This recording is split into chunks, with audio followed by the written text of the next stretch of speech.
And as we load up here, yep, it's Flapjack and Pango. Pango going Minecraft Steve and Crom for Flapjack of Canisius. I'm gonna be honest, Minecraft Steve is probably the character I know 71. the least about. 71. Yeah, great. Well, here's your introduction.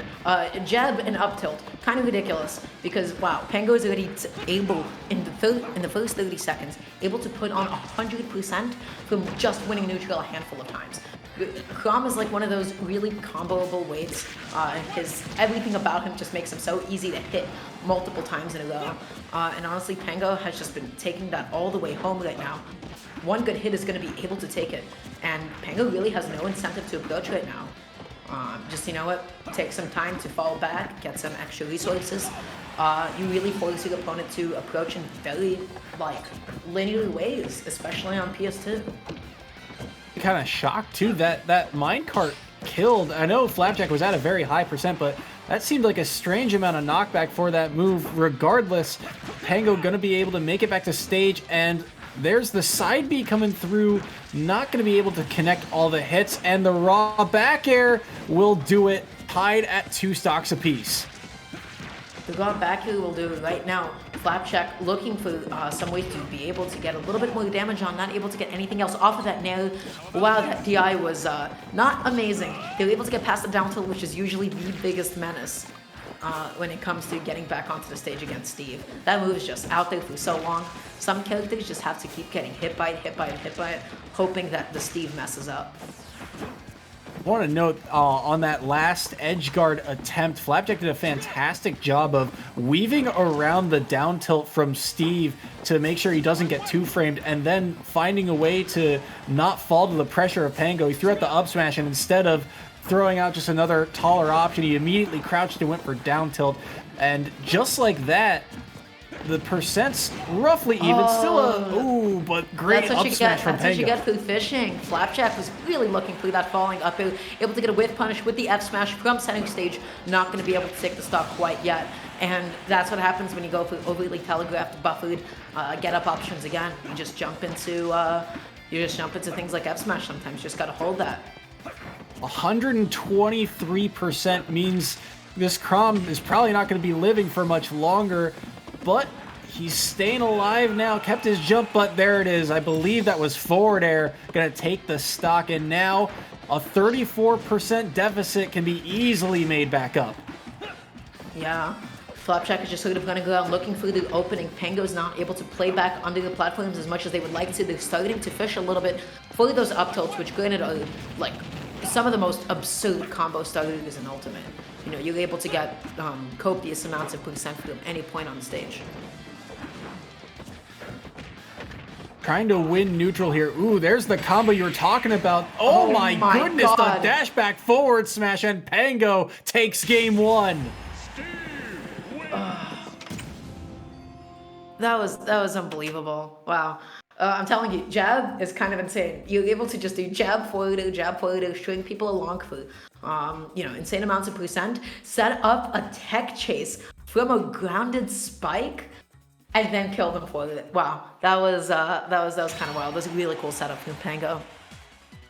And one that seemed, jabbed into forward air just seems so simple too. So it was the fact that if you look at the resources that he had, I don't know what the resources are exactly, but he had something that did a lot more damage because it didn't feel like that forward smash was really that much of a threat, but the dash back into it absolutely going to take that stock. And after Flapjack fell behind fairly early, he was able to battle it back until that last stock in that last combo. So huge shout out to Pango for being able to seal away game 1. Yeah, absolutely. Pango's confirms were solid. Pango paced that match really, really well. There were times when Flapjack's approaches were a little bit linear, and they did fish quite a bit, especially that second stock with the falling up airs. If you get up smash out of shield because you kept trying to jump on top of Steve's shield like that, that's basically him saying, hey buddy, back off, stop jumping on top of me so much. So Pango's just gonna have to be a little bit more, Flapjack is going to have to be a little bit more careful about that going into the next game. And then I think we have a set, you know? We'll just see where we go from there. We shall see. The characters are in, no character swaps. We'll see what stage we go to, but once again, Pango on Minecraft Steve and Flapjack on the Crom, and it looks like we're headed to Town and City. Yeah, going immediately to the Town and City, this is the stage that really does favor Crom. They're able to get really quick edge guards, as well as being able to mix up the recovery onto those side platforms that can be so huge for them. Pango not able to get some of the traditional follow-ups, not spaced accordingly to follow up from the forwarder, taking the time just to back off, get a couple of more resources to play around with. The first hit onto Pango came, but only after 65% had been done to Flapjack, and good back air is going to put Crom in disadvantage. Good fade back there on the up B. And Pango's ledge trap game, oh, this is an awkward place for those blocks ever. Never mind, they're going to disappear just like that as he rolls behind them. And I do really like Pango's use of the cart as this projectile. It is deceptively strong, and it's really, I think, messing with the spacing for Flapjack. Wow, what a setup with that anvil being able to take Flapjack stock. Right now, Pango, like Steve, is able to fight out of the corner so well. He can build his own cover with some blocks. You know, he has no incentive to approach. He can always get himself some resources. Really surprised that down tilt was not able to connect on Crom's up B. Decides to use the TNT a little bit early. Recognizing that, you know what, they probably won't connect it. Better to get rid of it anyways.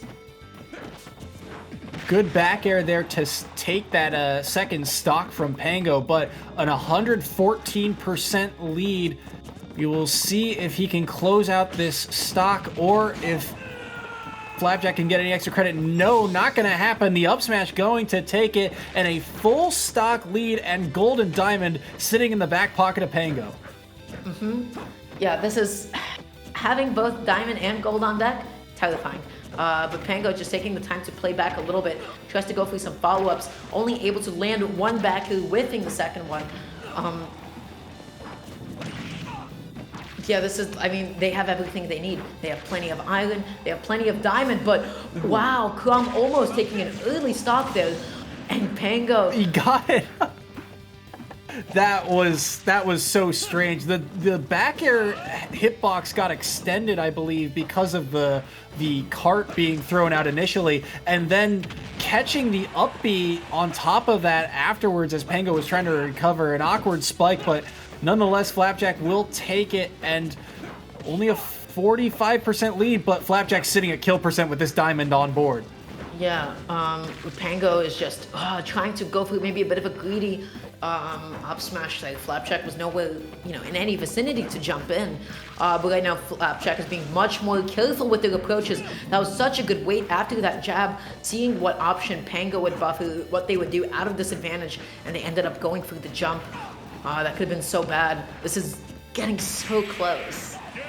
Never mind. Back air is gonna take it. The back air with the diamond pickaxe, and with a little bit of rage under his belt, Minecraft Steve is gonna take this set by 2-1 stock, so 4 points earned, and I believe that leaves us at a tie entering the last set.